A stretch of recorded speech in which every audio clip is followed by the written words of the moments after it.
I'm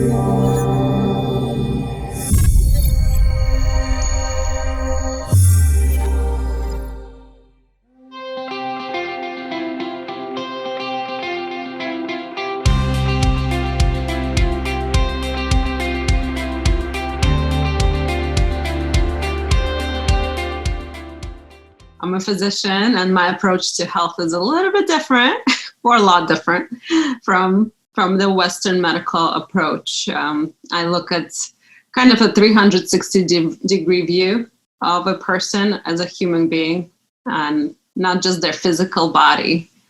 And I'm trying to gather resources, because it's definitely not enough in this world to show that it's not just our physical body that's creating our health.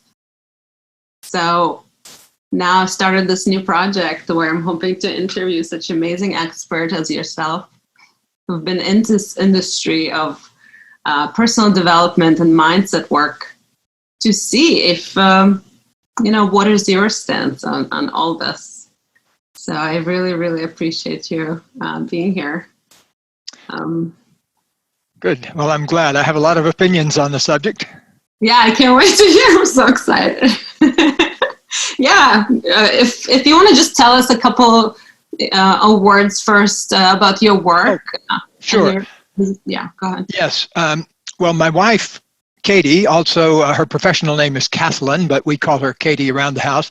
Katie and I have been together now for 40 years and have co-written a dozen books together, co-authored books, including the one that kind of put us on the map thanks to Oprah back about 30 years ago. We wrote the book Conscious Loving, which became a kind of a manual for new kinds of relationships and showed a whole new way to connect via intimacy with the other person.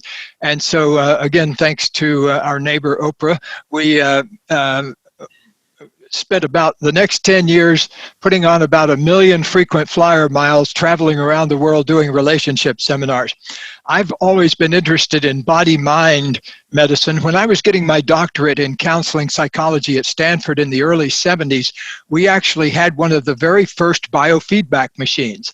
Wow. And it was about the size of a refrigerator and had all these tracing pens on it and everything. It scared the heck out of our clients, but nowadays you can get the same technology on one of these for nothing, probably. But I was very keenly interested in learning how to use the natural resources of the body to heal things. And when I was at Stanford, we had a tight relationship with the medical school as far as research goes. And I was being trained as a research psychologist as well as being a regular clinical counseling psychologist. And so I spent a lot of time over at the medical school doing things like observing newborns and watching their breathing patterns and things like that.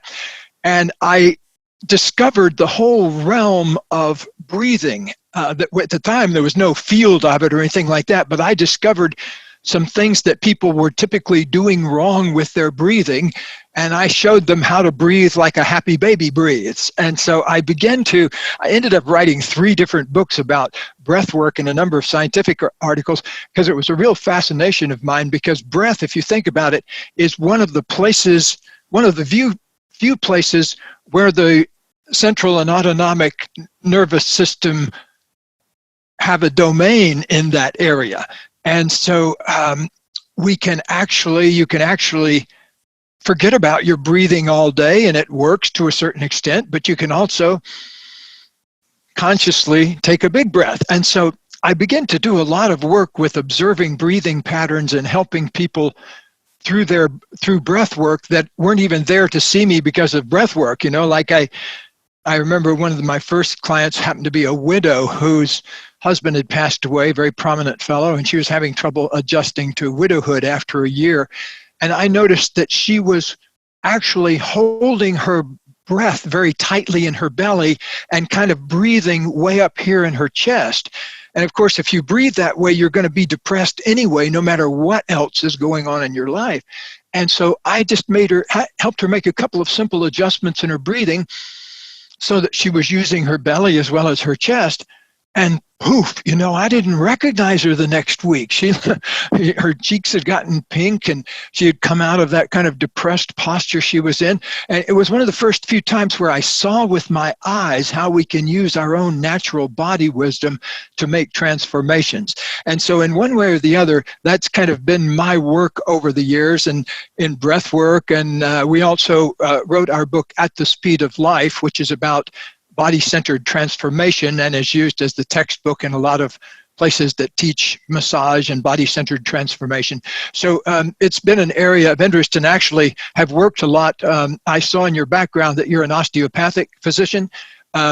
I have great reverence for that particular field because of some friends of mine that I've worked with for many, many years who do some of the original Sutherland work with cranial work and that kind of thing, which are very, very profound things. And so I really have a reverence for that branch of the medical profession.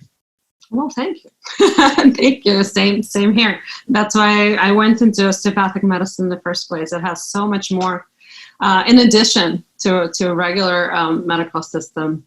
Absolutely. And something I noticed that you said, absolutely, the breath. Our physiology, the way our body is positioned, the way our body is actually structured physiologically. When we breathe, our shoulders are up, our chest gets bigger, our face goes up into the air, our nose takes more air, and that actually influences our emotions as well. So I totally agree with you. Beautiful. Thank you for that.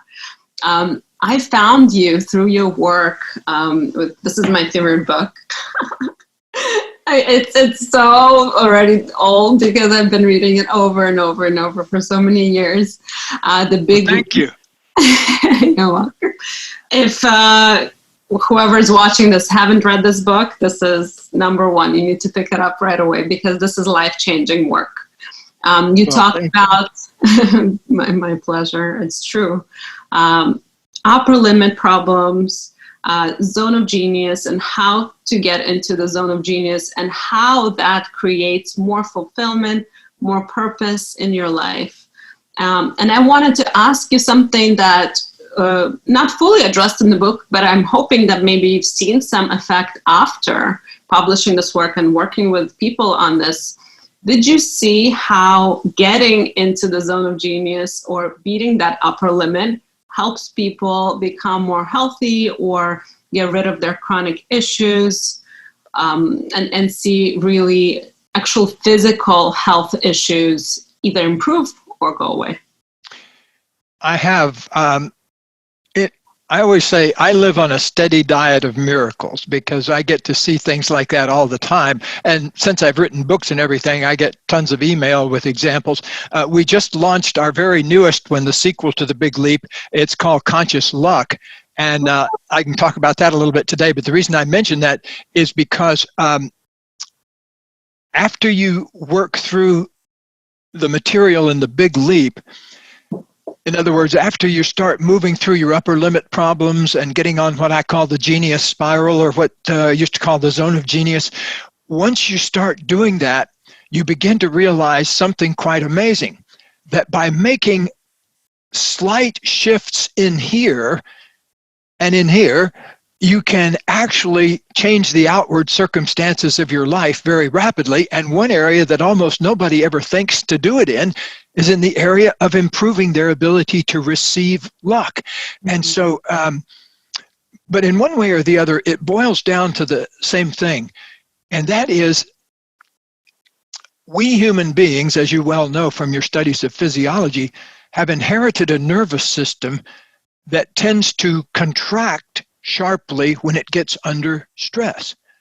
When you get under stress, suddenly, if somebody backfires a car behind you, because your brain can't tell the difference in that amount of time between a backfire and a gunshot. So you protecting your belly organs, and you protect those internal soft organs with a wall of tightened muscle.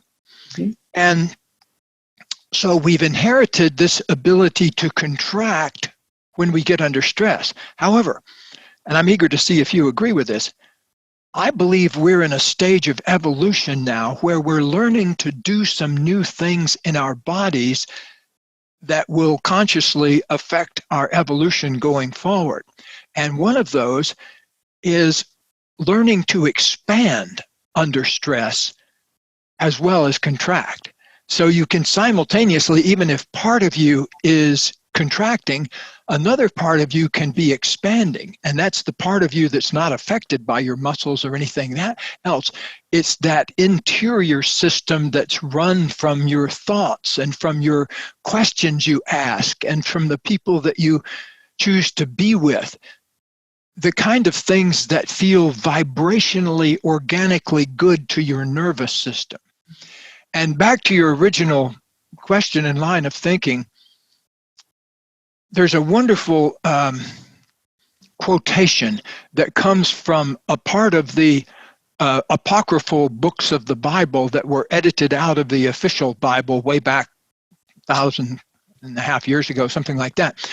But one of them is called the Gospel of Thomas, and it has a very useful verse in it that is a psychological piece of mastery. And what it says is, if you bring forth what is within you will save you. But if you do not bring forth what is within you will destroy you.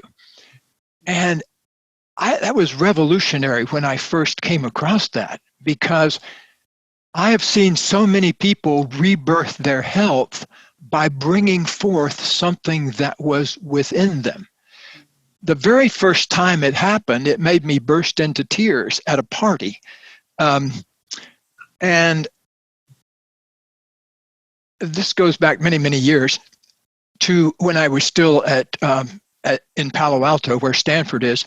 And in addition to working there for a while as a research psychologist, I also had a private practice there. And then I became a professor at the University of Colorado for 21 years, and I moved everything out there. So, but I've been involved. I saw my first client in 1968, and I always try to have a few sessions with somebody every week, just to probably kind of, like Pablo Casals played his cello for 3 hours a day, even when he was 86 years old, so I want to keep my instrument keen. But the first time it happened, I burst into tears. I worked with a young woman who came to see me because she was having some difficulties with some female problems like endometriosis. Mm-hmm. And in the course of the work, and she also had recently acquired about a 30% hearing loss. And at the time, I didn't make the connection between the two. I thought she was getting treatment from an audiologist on that. But she came to see me about the endometriosis because her physician had referred her to me. And so I began to work with her, and up came very quickly, with her breathing and everything, a sexual trauma from the time she was 12 years old. And she had really never told anybody about it. But when we got down through that and she opened up to that and kind of felt the truth of the anger and the grief and the fear and all of the stuff that was around it that she had shut out, well, the endometriosis began to loosen up and move out of her body. But what happened that made me burst into tears is she came and saw me at a party, actually, where there were a bunch of other therapists, and she happened to be working on her PhD in a branch of psychology called transpersonal psychology. And so she came across the room to me, and she said that she had a unusual thing to report. And she said that after the session, her hearing came back. How did that happen? What's the connection between the pelvis and the ear? You can probably tell me physiologically better than I know, but that's what happened, and it made me burst into tears. I've since had it on 2 other occasions where people's hearing improved after working on a sexual trauma. I still don't know the mechanism of that, but I suspect it's maybe because of just the general trying to shut things out, trying to keep that pain out of the body. Yeah, there's a lot of stress hormones that accumulate in the body and flow through the body, the cortisol and everything. when we're so stressed, and we could be stressed on a subconscious level because those traumas people usually repress and they don't think about them on a daily basis. But they sometimes show up, through dreams, or they just feel fear of something unnecessarily. But you're absolutely right. And there's not enough research to tell us even physiologically how this is all interconnected yet. And this is what I'm hoping to make a difference in, to bring this knowledge out there, that we do need the research. We need to understand this more. How does this mindset work all of a sudden create difference in hearing and different body organs? It's amazing. Thank you for sharing that. Yeah, that was one of the first of many miracles I've seen since then. I've seen people heal all sorts of different things once they started getting in touch with their bodies. And I'm sure there are different mechanisms there, because if a person starts becoming more sensitive to their body, inevitably, if they do it enough, they're going to realize that their body feels better when they eat certain things than when they eat certain other things. As I'm sitting here, I weigh 180 pounds or so. I'm 6 feet tall. I look athletic. And yet when I was up until I was 24 years old, I struggled with obesity. I was I was the only fat person in a family of all thin people. So there was something, they kept taking me around to different medical specialists, and they looked at my thyroid, my pituitary, and all sorts of different things, and put me on 1,000 different diets. Even one year I was on amphetamines, which, for a ninth grader, it was like, what do I do with all this energy, And, but finally, nothing really worked until I had a personal enlightenment experience when I was 24 years old. And I fell down on the ice, and I weighed 320 pounds, and I was smoking 2 or 3 packs of Marlboros. And I was in a terrible relationship and had a job I didn't like, and every system was wrong. If I was an 8-cylinder engine, about 7 of them were banging away and puffing oil out the back. And so I went for a walk one afternoon, and I slipped on the ice, and I went whoomp down on my back, and it didn't knock me out, but it knocked me out of myself. When I whooped down on my back, I landed about 6 inches from this sharp rock that was by the side of the road. And as I was laying there, I realized I could have killed myself. This could have been it. I could have died. And what would I have missed? And as I was laying there, I suddenly became aware of layers of myself that I'd never paid attention to before. There was this layer of emotion in me. There was sadness and fear and anger, and there was joy and all sorts of things in me, but that was down in my body. And I was a very intellectual person at the time, English major and all that. And so I just processed everything through my mind. And suddenly I realized there was this rest of me down there that I hadn't paid attention to. And I got this insight that I was replaying my father's life unconsciously. My father had died while my mother was pregnant with me, grossly obese, smoking heavily, in a not so good relationship, and he died at age 32, and suddenly of kind of unexplainable causes. And so I realized I'm reliving his life, and I'm even going to do it faster if I'm not careful. Fortunately, I made a new commitment. I got up and I made this commitment. Okay, I'm going to find a way to live in that state of consciousness I was just in, where I could accept and feel the wholeness of me. And I started eating foods that I'd never eaten before, like fruits and vegetables. And I started not eating. I made it say, okay, everything that I've eaten up until now has made me weigh 320 pounds. So I'm going to stop eating all that and start eating new stuff. So within a year, I'd lost more than 100 pounds. I lost about 2 pounds a week for a whole year, and then took even more off later. But it was all done out of that space of reinvention that I think every single one of us have access to.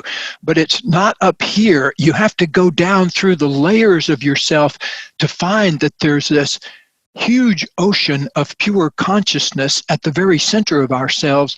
That's our place of recreation. We can reinvent ourselves. I've seen couples in this very office who come to us for relationship counseling where I'm thinking of one couple where he was 75 and she was 71. And yet they were still able to reinvent their relationship with a few hours of focused attention. To me, that speaks to the miraculous ability of human beings to heal ourselves if we can just get out of our own way for a little while. Right. Absolutely. That's actually one of the first things I address with my wellness patients is getting back into their body. I so love that you mentioned that.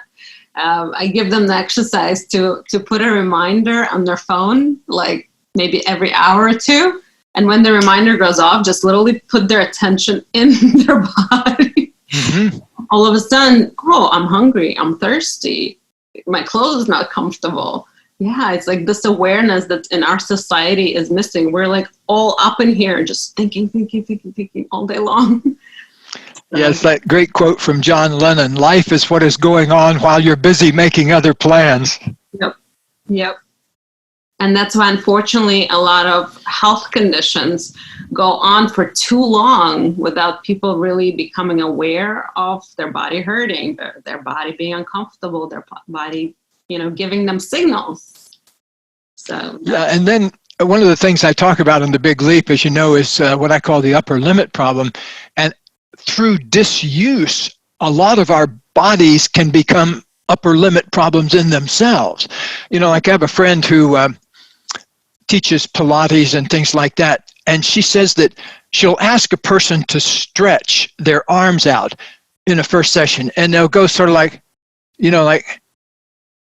this, and she says, no, stretch, go out to the edge of what you can do. It's just like if you learn to live within a certain type of feeling in your body, you don't ever get to that vibrance see, I think peace of mind can only come through total participation. It's not through withdrawing to a cave in Tibet.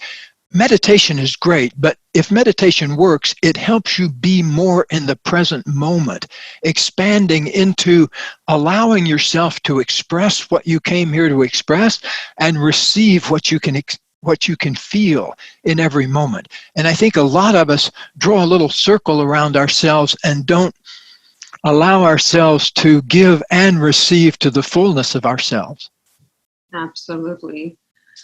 And the upper limit problem, the way I see it manifest in the chronic issues, and please tell me if you've seen it in your work as well, is sometimes we create upper limit, or our subconscious creates upper limit through health issues. So if there's something that we are meant to do in this world, some kind of work that's scary for us, or scary for our subconscious, being on a stage and speaking or writing a book or doing something really, big. Sometimes our body creates, an excuse kind of through health issues that we don't have to go ahead and pursue that. Have you seen that? Oh, absolutely.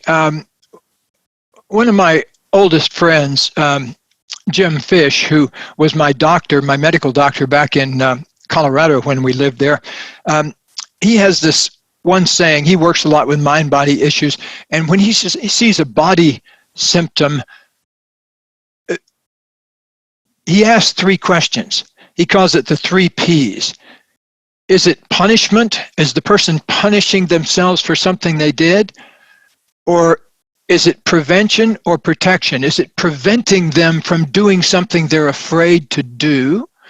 Or is it protection? Is it protecting themselves from something that they're afraid of? And so it's a good set of questions to keep in the background all the time, because our unconscious mind is our friend in a lot of ways, but it's not very smart at times. Like if it can't find another way to communicate something to us, it'll communicate by having us run into a tree, and then you suddenly say, oh, okay, let me pause and see what's going on here. And so that's the one of my old friends too, a psychiatrist friend of mine when I was at Stanford, Jack Downing, he used to say that the universe will teach you by tickling you with a feather, but if you're not paying attention, it's happy to use a sledgehammer. And I think that's a really good way to look at it. So true, absolutely.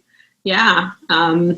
And if somebody doesn't know to ask those questions, could go whole life with thinking, and this is what our Western medicine is preaching. This is a health condition, and you're just gonna have it, and all we have is medication to manage your symptoms, and that's it. And unfortunately, we're lacking this type of education for our physicians. So oh, really? In fact, sometimes it's they kind of work against it. I had a funny thing happen here. I can't remember which network it was, CBS maybe, many years ago when my book Conscious Breathing came out in the about 1996 or so. They sent a TV crew out here to do an interview and watch me working with people and stuff like that.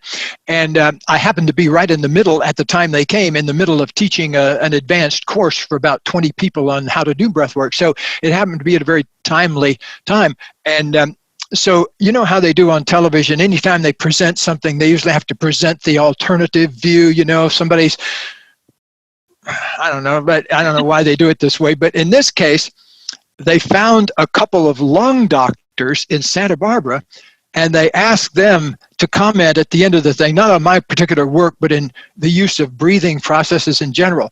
And here's what the guy said. He said, "Don't do any breathing exercises, but if you get sick, come to me."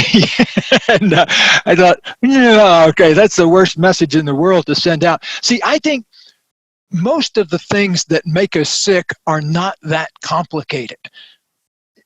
Sometime I recommend, if you haven't already discovered the incredible work of Sir William Osler, O-S-L-E-R, M.D. He was the great diagnostician of the early part of the 20th century, a great physician. He has a whole collection of his work, you know, like the greatest sayings of Sir William Osler and things like that. And one of the reasons he was such a great diagnostician is captured in one sentence. And he says that usually the patient will tell you in the first session exactly what's wrong and exactly how it must be treated, but it's embedded in conversation where the person doesn't know they're saying that.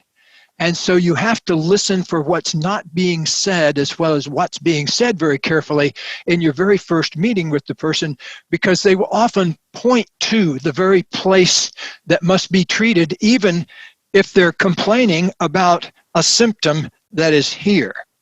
And so I've seen it 1,000 times, so I kind of read it as the ordinary language of the body. But oftentimes when I speak at conferences and things like that, I'll do a demonstration. And frankly, many healing professionals are never really taught to observe simple things about body language that could tell you a tremendous amount about what people are actually feeling and how it must be dealt with. Yes. Oh, my goodness. You hit the nail right there.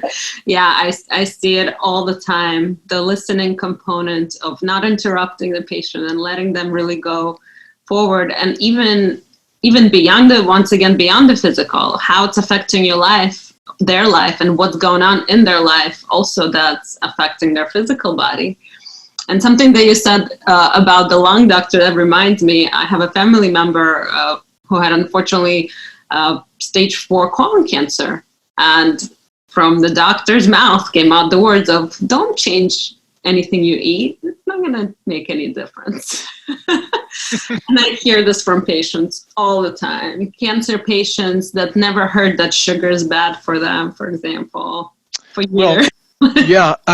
One of the respected cancer physicians of the last 50 years, you've probably seen some of his books, Carl Simonton.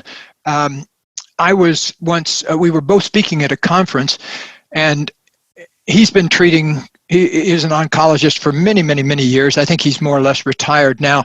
But I was backstage with him. We were going to speak at this conference, and just to kind of spend some time, I asked him, "What's the most important thing you've learned in working with cancer patients?" Because by then he'd seen thousands of different patients and had a whole treatment center down in Dallas, I think, for it.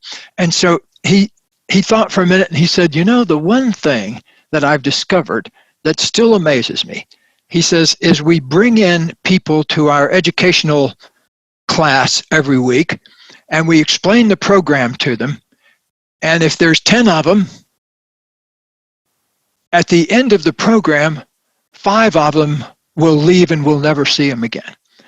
And he said they followed up, and the reason they leave is when he gets to the part of saying, you are going to have to take some responsibility in changing this disease yourself. You're going to have to learn to do visualizations. You're going to have to change your diet. And he runs down this list of things that they're going to have to do. Half of them head for the door. Yep. That just blows my mind, because these are folks with a terminal diagnosis who are saying, basically, I'd rather die than take responsibility for my illness. I see it in my own practice, and it boggles my mind. But also, I kind of understand it a little bit from psychology perspective. Change is something that's probably the hardest thing for us humans to do, for our psychology.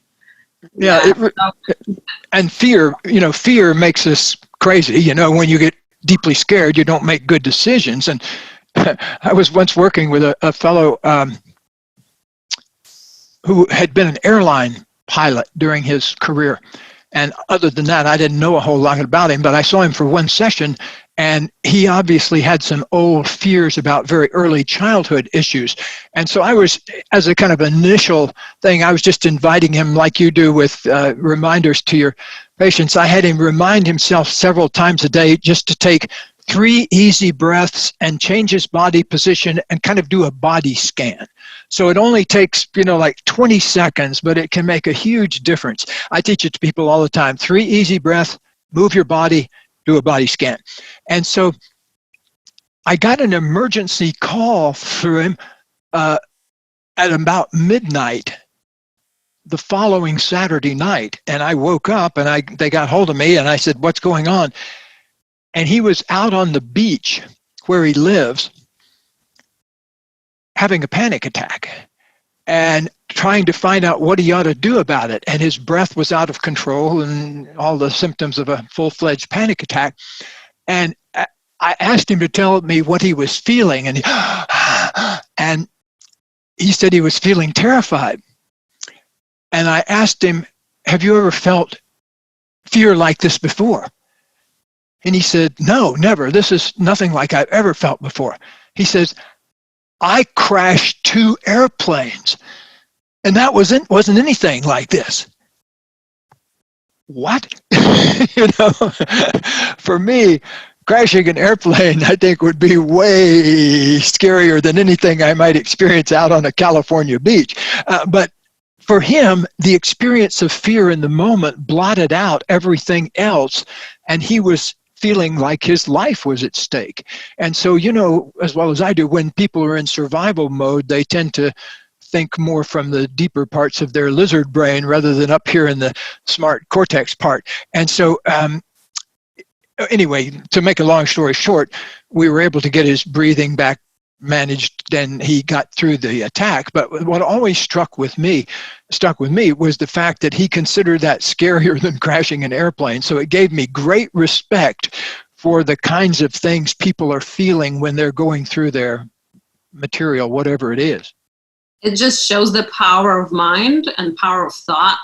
It's like, when we were living in the caves, we would get scared of the tigers running after us, and our sympathetic system, which is the stress flight or fight response, would kick in. These days, we don't have tigers running after us, but we have thoughts that are scarier than tigers, constantly on. Yeah, because for us as human beings, things like social ostracism or having people say something behind our back, those kind of social issues are the tigers of our time. That we always have these tigers to confront, and this one happens to be, what do other people think of us? And am I going to fulfill my potential? Tigers don't walk around the forest worrying about fulfilling their potential. That's a different kind of conversation there. Yeah, but we're on the other end of the evolutionary spectrum. They have small brains and a very large set of jaws, and we have very small jaws and very large brains. But we've got our own tigers. That is so true. Oh my goodness. And if that question, like you said, protection, is it something, our health condition, is it something that's protecting us from something that's scary, like you're saying right now, that huge fear? I've probably had, I'm going to estimate 20 to 25 cases in my career over the past 50 years where people have had certain medical conditions that were protecting them from something. Like I'm thinking of one person who had chronic yeast infections that kind of were the excuse. See, underneath every problem is what I call a 10-minute sweaty conversation that you're not willing to have. And her 10-minute sweaty conversation would be to say to her husband, I hate making love with you anymore. And I'll do just about anything, including making myself sick all the time, so I won't have to do that. And so, but that's a very sweaty conversation. And so a lot of people aren't willing to kind of go out on the edge like that. They'd rather have their body do the talking for them. And it's happy to do that, although sometimes it's not going to say things in the same articulate way as you could with your mouth. Exactly. And also what are the other side effects of that problem that's making your life miserable in all the other ways? Well, you know, I always think that we as healers or therapists or whatever we call ourselves, we need to have a deeply felt personal experience of what we're teaching and talking about and things like that. And I remember there was this one moment for me where I had a direct interaction between my mind and body in a way that I could have seen 1,000 clients do the same thing and it wouldn't ever made as much difference as feeling it happen in my own body. And here I'm going to have to get kind of personal for a moment, but before I met Kathlyn, Katie, I was in a relationship, on and off relationship for about 5 years with a lovely person. And you can find her name in my book, so it's not a mystery. Her name is Carol. And so we had this kind of passionate relationship, but then we'd fight just as passionately. And so I began, after a few years of this, I sort of got a spiritual divorce, I would call it, from the relationship, but not a physical one where I stopped seeing her. And so I started seeing another woman on the side, but not telling Carol about it. And one day I was driving along and all of a sudden, I'd had this thought, gosh, I really need to tell Carol about this. This is driving me crazy. And about 30 seconds later, I had the symptoms of what felt like the flu come over me. My throat got scratchy. I started sneezing. I got that achy joint feeling. And it kept on for a while. And finally I said, wait a minute, I wonder if it's my body is suddenly telling me I've got to do this. Because I had the thought, but I didn't stop the car at the phone booth, you know. So I found the first phone booth. This will tell you how long ago it was. This was long before cell phones. So I stopped at the phone booth and got my quarter out and put it in. And I called Carol and I let this whole thing out and told her about it and had my 10-minute sweaty conversation. Well, I got back in my car and I drove off and I didn't have the flu anymore. And something happened in that moment that really made a believer out of me, because it's one thing to see that in another person sitting across the chair, but it's another thing to make a shift in here and have yourself disappear the flu. Interestingly enough, I've gone now 25 years without having the cold or the flu. And I discovered another big secret too, in addition to trying to tell the truth all the time, which is that when I start feeling any kind of off-centeredness, whether it's the flu coming on or a cold or whatever, I like to just kind of cool out for a half an hour and breathe and kind of meditate with it and be with it and see if I can feel what my body's trying to tell me. And 9 times out of 10, I kind of nip the symptoms in the bud. I've probably felt a dozen colds come on over the years, but I always just kind of sit with it and everything. And pretty soon, once I get the message, it tends to recede. And so I'm a big believer in maintaining that intimate relationship with, see, I think the longest journey human beings ever make is the 12-inch journey from the head to the heart. And so it seems like a very short time, but it took me until I was into my 30s, I think, before I learned enough about myself that I could manifest the kind of relationship that I've had now for the past 40 years. Yeah. Oh my goodness. Absolutely. But if somebody doesn't know this kind of experience, haven't learned much about mindset or personal development, what are a few steps that you would suggest that they would start with to get them out of that protection mechanism and hopefully reduce those symptoms and move on with their life? There are a couple of things. In the Big Leap, I talk about many of our problems with being dissatisfied come from not owning our genius and expressing our genius in the world. I found, I think at last count, we'd seen about 20,000 individuals and about 4,500 couples and about 1,000 business executives over the past time we've been working with people. And one thing I found out in just about every case is that almost nobody is spending most of their time doing what they're most good at.